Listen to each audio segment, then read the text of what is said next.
Hello everybody, I am Sharon of the Sharon Zoo. This is Botten. Say hi, Bot. Say hi, Bot. We finally got out of the house today. I bring Botten to the doctor every week because he has the avian coronavirus, which is a virus that's very contagious and there's no cure, just like, what? Just like the coronavirus, right? Oh, you give me a kiss. You're a good boy. You're my good boy. Yeah? He loves going with me now. And then I got to go shopping, get some food. But I figure while I was sitting here in the car, we would say hi to you. What? You want to say hi? We'd say hi, and I would tell you a little bit about myself. Because some people, where you want to go? Want to go down there? Some people don't even know who I am, what I'm about, what I do on YouTube. So I figured I'll tell you the little story. So again, I'm Sharon of the Sharon Zoo. The Sharon Zoo is me and my animals. Some are rescues, some aren't. Most of them are rescues. About 5 years ago, I started a fan page for my pig, Sammy. I started a fan page for him on Facebook. And that did very well, and I was able to help people all over the world. Oh my God, my hair is a hot mess, guys. It is so windy out here. Oh my goodness, it's just yucky today. But anyway, who cares? Who cares what we look like these days? But anyway, so that took off really, really well, and I was able to cheer people up with my animals and using Sammy to do it. Over the years, I started using, come here, no, you got to sit up here. I started using Botten and all of my other animals. Oh, did you say? Did you just laugh? Did you just? Are you funny? Mwah. I love you. So I started using Botten and all my other animals. They started getting characters. You know, they're becoming characters. They just, everything started evolving as the page unfolded. And I used to store my videos on YouTube because I didn't have a computer. It was like all filled. It was, you know, an old computer. So I used to store my videos on there because I had nowhere to put them. So, what did I do? Oh yeah, so I'd store them there, and then one day, out of nowhere, I saw my count on YouTube going up in terms of subscribers. I'm like, why do I have subscribers on YouTube? I don't use YouTube. I only do Facebook. Turns out somebody found that video and made it go viral. So that's how YouTube started for me. I didn't plan on doing YouTube at all. It was just all Facebook. So I kind of ran with it, and I started doing Facebook and YouTube. And that was working out really well because now it opened my whole world to so many other people all over the world. So doing, you know, being a nurse, this was the best thing in the world for me, that I'm able to help people, oh my God, everywhere in the world. And then because of that video, people started contacting me, and they did a story on us. USA Today did a story on us, Animal Kind Stories. People were contacting me that they wanted to use my videos for things, and just all kinds of weird stuff started happening. And I'm like, oh my God, what do I do with all this? I am not a performer. I'm not a person who can do these videos and talk to people. And I'm actually really, believe it or not, I'm kind of shy when it comes to public speaking and all that. This kind of evolved over 5 years. I never could do this before. There is a video that's popping up. I don't know how it's rearing its head, but it's a video from like 11 years ago in my apartment that I used to live in for like 10 years when I first got Sam. I think Sam was like 4 years old in that video. And it is the worst video ever. It's like the worst at doing videos, but I only did it for myself, and I stored it on YouTube. And now I guess YouTube's recommending it. So now all of a sudden people are seeing this old video. Oh my goodness. And most of these animals aren't even here anymore. They were so old. But it's just crazy. It's just crazy. But I do YouTube and Facebook to cheer people up all over the world. That's my goal. I wanted to just bring happiness, give you a good place to go, a happy place to go, that you never had to worry that you were going to hear any bad stuff or politics or any of that jazz. Only like fun stuff and silly stuff with animals. So that was that, and that's been going really well until last July. So last July, out of nowhere, my mother was incredibly healthy. Nothing was ever wrong with her. She always went to the doctor. She was totally healthy. And all of a sudden she had a stomach ache. And after a while, I said, you got to go to a walk-in clinic and just get it checked out. She thought she had a stomach virus. I said, you just got to go get this checked out. Sure enough, she got it checked out. She went to the walk-in clinic, and that's when our whole world just crumbled around us. Her diagnosis was pancreatic cancer, the worst cancer you could possibly have, and it was metastatic, so it had spread. So 1 minute you could be totally healthy. Right before her diagnosis, literally that week, she was playing tennis 3 days a week. So since that day, in July, the end of July, I'll never forget that day when she was told this horrible, horrible news.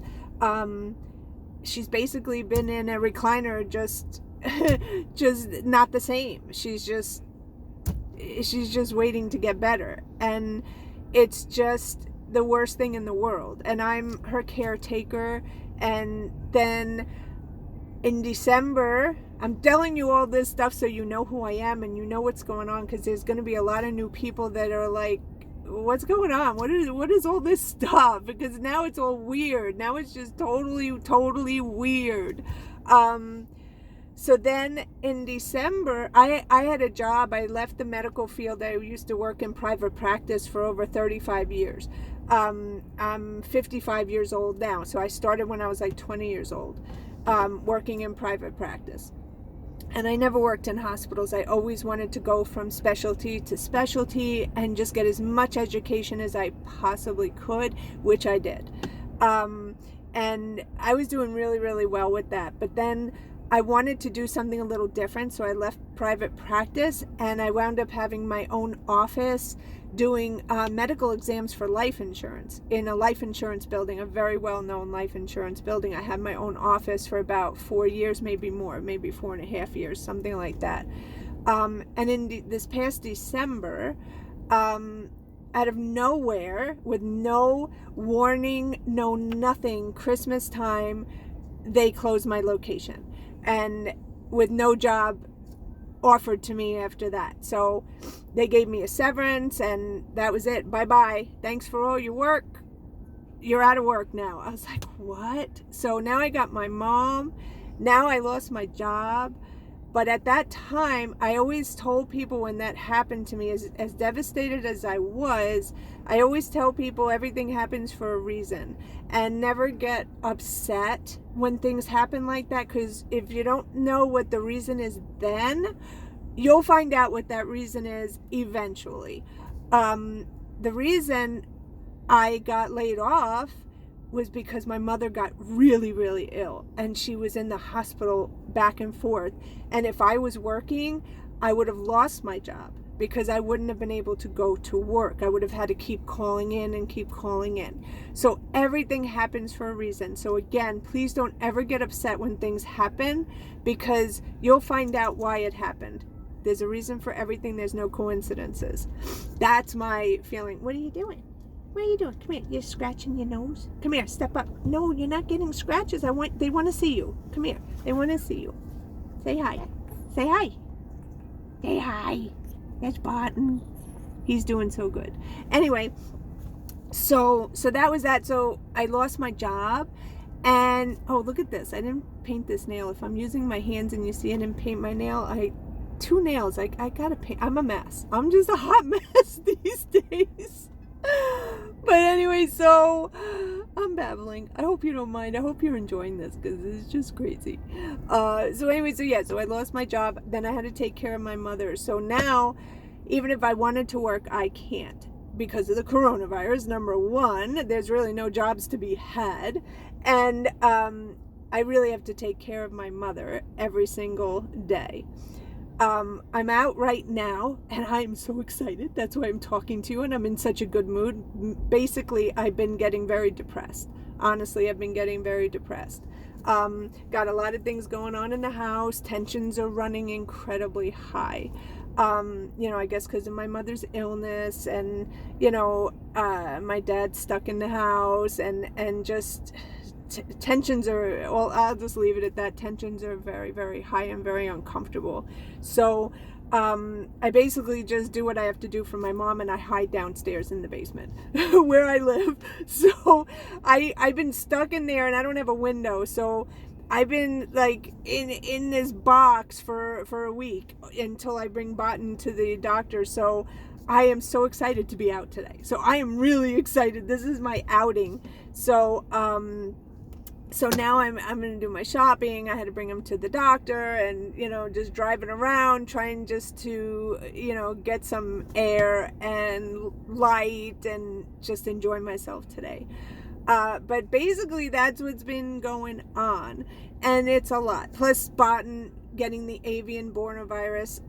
That's just something that they can have lay dormant and stress can bring it out. Anything can bring it out. It could be because of what's going on with me, that it finally came out in Botan. Mojo, his mate, another African gray that I adopted, she could be a carrier. Anything could have caused it, but it's very contagious to all my birds. So I've already lost 3 birds from it, but I keep them separated. They're no longer in the bird room. I do my best to keep them kind of in a quarantine situation. I had to clip Botan's wings so he can't fly, because if he flaps his wings, the dander on his wings could be a problem. So I keep that in check. But it's very, very difficult. It's constant sanitizing, just like the coronavirus. If I touch him, if I touch his bowls, anything, I have to go wash my hands before I go near another bird. So it's been very, very, very stressful. Plus, I can't adopt any more birds. I can't rescue any more birds because I can't let any more birds into my home now that the coronavirus is in my home. Every one of my birds have already been exposed. So no more birds can come in. So that breaks my heart to no end. You can't even imagine how that breaks my heart. But hopefully one day, my dream is to somehow find a place for me to live outside my parents' house. Now that I'm taking care of my mom, hopefully I will be able to find maybe a place where there's land and I can make separate areas for the birds, and so I can keep them quarantined and maybe rescue more animals, maybe bigger animals. That's my dream one day, but we'll see what happens. What? He's scratching his nose. What are you scratching? Can you say hi to them again? Come here. I want them to see you. I want them to see you. You cute? Are you cute? He loves going with me now. We've been going every week shopping because now he's going to go into the store with me food shopping. And it's really fun. He's used to it already, and he likes I think he likes being with mommy and getting the attention, the one-on-one attention. So with all that said, now you know what my story is. This is why I haven't been doing my everyday videos. This is why I haven't been doing my night videos. I have to go to my mother early to give her a shot. Then I have to go again at 9 o'clock and get her ready for bed. And then I have to go up again at midnight and give her nighttime medicine. So it's so hard for me to balance everything in YouTube. And I don't want anybody to think that I forgot about you, because I didn't. I adore every single one of you, and I love every single one of you. But again, I wanted any new people coming to the channel to understand what's going on in my life and how much has changed and why it makes it so hard sometimes to do videos. Because I want to do it from my heart. When I do my fun videos, I need to feel good. I need to feel happy. I need it to really be real. All my videos are nothing scripted. Everything is raw and real. Whatever's going on in my life at that moment, that's what you're getting. I don't edit. So if I'm upset, it's going to come across in a video. So I hold off my videos if I'm in a bad place in my head. But I don't want you to feel that I'm abandoning you or anything like that, because I am not. I adore you. And I have a playlist, so you can always catch up on videos. If I'm not posting, you can go to the playlist. Oh my God, I have like way over 1,000 videos. It could be closer to 2,000. I don't know. I got a lot. I got a lot of videos for you guys to watch. So, I think I've rambled on enough. I'm looking at the time. It says 15 minutes and 50 seconds. That's a lot of rambling. That's a lot. I wonder how long you guys have stayed on watching this ramble. Because that's a long time. But anyway, Bon and I are going to go now into the supermarket and go get some food for Sammy. Got to get more zucchini. Got to get some bananas for this one over here. You want bananas? You want bananas? Yeah? Yeah? You want your bananas? Oh, you want bananas. Because I know you're the cutest. So we're going to get them bananas. And we got to get other stuff for the house to eat, because now I don't leave for another week. I stay in the house for a week. I'm going to stay quarantined until I hear that the world is completely safe. I'm not, even if they open the country, I'm not doing anything till I hear this virus is gone. Because I could wind up bringing it home to my mom, who would not be able to handle the virus. So that's how I'm handling things. So anyway, guys, we love you. And I hope you watched this whole video, because I'd be very, very impressed with all of you. Again, I am Sharon of the Sharon Zoo with all the animals, and we are here to bring you joy and spread joy all over the world. Hopefully every day, someday, but right now it's kind of whenever I can, but that's our goal. That's our goal. We love you. Stay safe. Take care of yourself. And of course, I always have to tell you, everyone who's on the front lines, risking your life for all of us. I'm going into a supermarket, the people who are stocking the shelves, the cashiers, every single person who comes out, the pharmacy, the of course nurses, doctors, truck drivers, any delivery person. Oh my God, the list goes on and on and on. Anyone, the vet, oh my God, the vet, and the people who work at the vet, all of you people who are putting your life on the line to keep this world as normal as possible. Oh my goodness. Thank you. Thank you. Thank you. Thank you. I can't thank you enough for what you guys are doing. As the comedian Vic from where I live in New York, he said, I salute you. And I do. I salute all of you. Thank you so much. Whoops, where'd you go? Where'd you go? Where'd you go? He slipped. Mwah. Okay, guys, we love you. Bye. Be safe. We love you.